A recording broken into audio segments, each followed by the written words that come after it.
Мына bir соттук иш менен келип атабыз. Бул маселенин башы баягы Кулатов айыл өкмөтүнүн 2001-жылы август айында чыгарып берген 146 деген токтому. Ошол токтом боюнча баягы жергиликтүү жарандарга үй там салуу үчүн жерлер 10 соттен жер бөлүп берилген да. Ошондо бир жерге 2 кошунага бериптир. Баягы токтом боюнча көп эле, бир 56 адам. Анан экөө спортчу аткан жер ошол экөө да. Экөөнө бөлүп берсе, баягы жердин ээси, ошо бир участканын ээси Кабылов. Экинчи кошунасы Саковдун жерине үйдү салып алып, өзүнүкүн баягы как участка катары пайдаланып, эки жерди бир ээлеп алган да.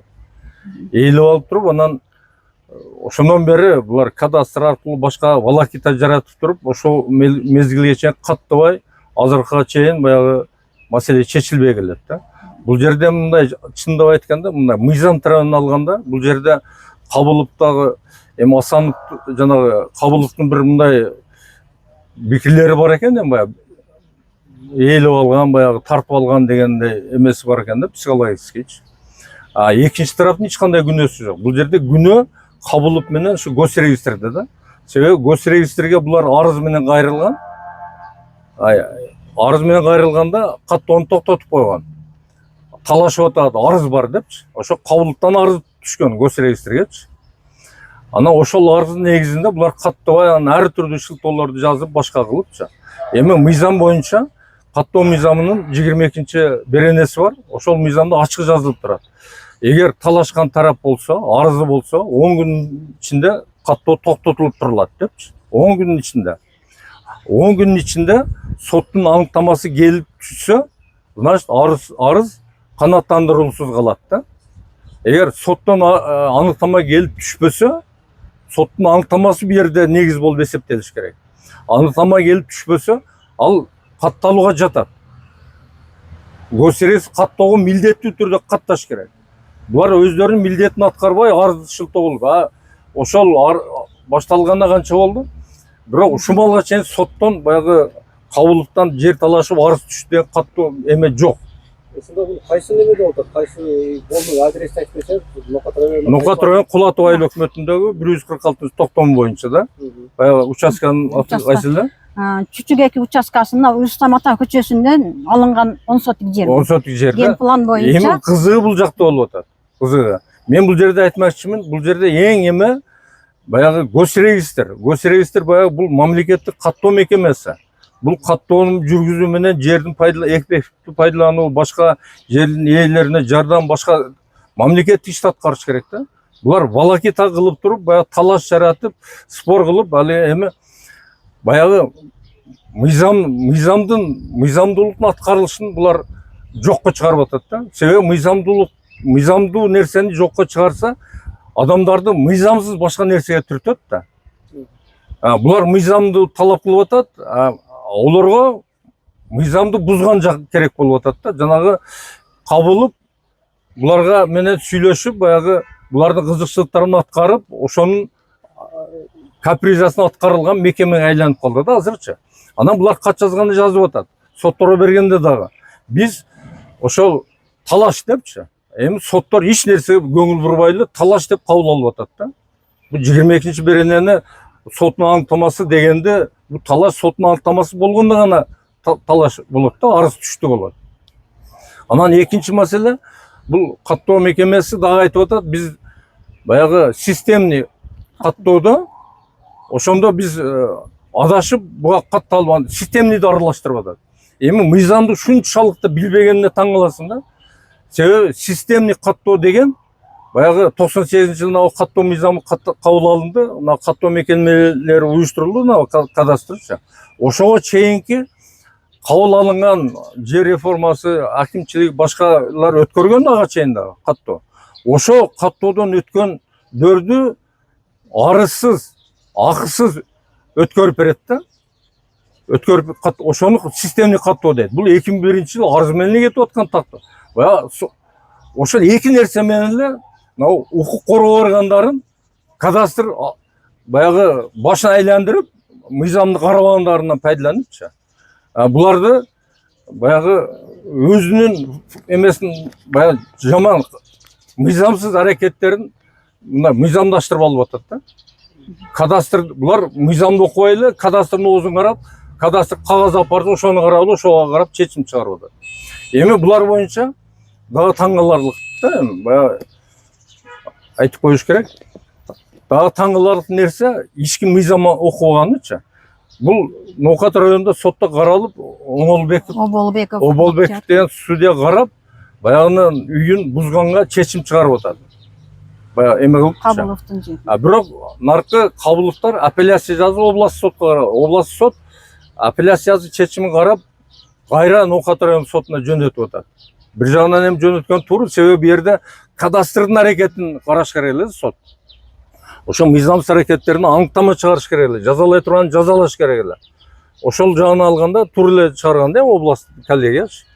Бирок областтык коллегия бияга кайтарганына карабастан, алар ошол областтык соттун коллегиясынын чечимин кассация менен Бишкекке кайрылып атат.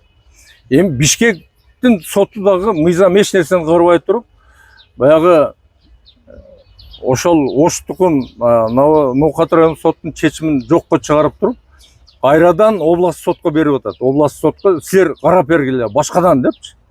Анан эми башкадан кече 23-июнда карап, жанагы соттук коллегия кимдер эле?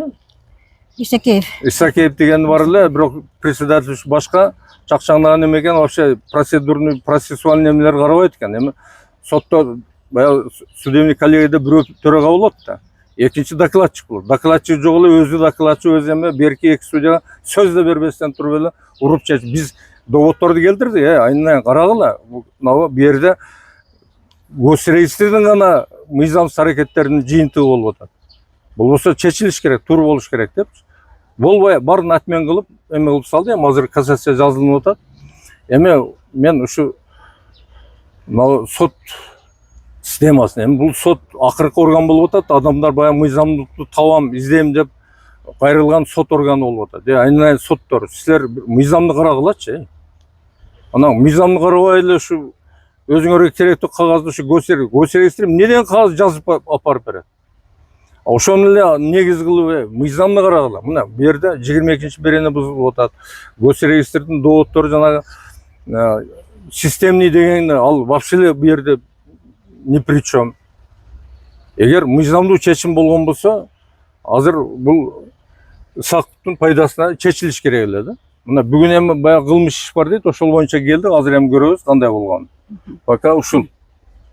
Сөзүң болсо айтып кой сен да. Мен дагы 22-жылдан бери ушул документти, оригинал документти көтөрүп басып жүрөм да. Барбаган эшигим калбады. Айыл өкмөт, аксакалдар соту, УКМК эмнерде соттордон басымдуулук болду менденчи. Сага сөз берсек сүйлөйсүң, сөз берсек сүйлөп отур деген коллегиянын сөздөрүн уктум. Ошол областтык сотто караганда эми Умер Уматалиевпи эсимден чыгып турат. Ошол соттагын сүйлөбөп отур. Сен арызыңды жокко чыгарып койсоң болот эле. Жогорку сотко арыз менен кайрыласың деп мен Оштон бирден бир гана Оболбековдон гана туура чечим чыккан болду. Калган соттор мага басым жасап эле келет. Сүйлөгөнгө бир убакытты бербейт да. Оозуңду жаап турат да. Болду отур, көп сүйлөбө депчи. Сүйлөсөң ажан аялга айланат экенсиңчи. Мындай айтайын десеңчи, бул жерде бул иш козголсо бир эмес эки кылмыш козголо турган негиз бар да өзүчү. Булар мурдагы ошо жер адиси Кулатов айыл өкмөтүнүн жери Абдуллаев Кылам бул 146-токтомдогу Исаков Мусанын жерини сатып Кабылов эргешке. Буга дагы башка жерден токтом чыгарганга аракет кылган экинчи жолучу. Мында президентибиз айтып атат, биринчи чыккан токтомдун ээси болот депчи. Мындай да.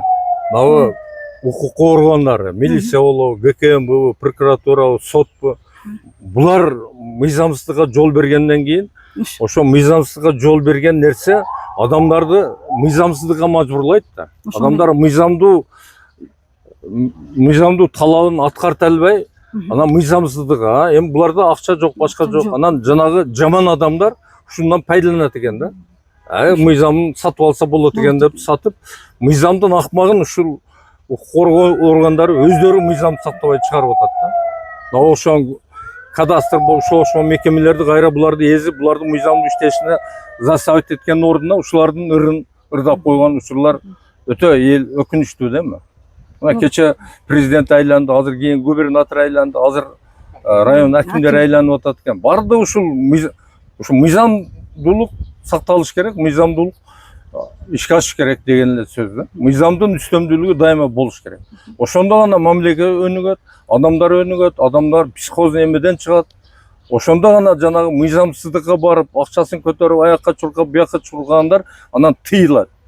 Ансыз тыйылбайт. Алар эми барып эле чечим чыгарып алып атса андай болбойт да.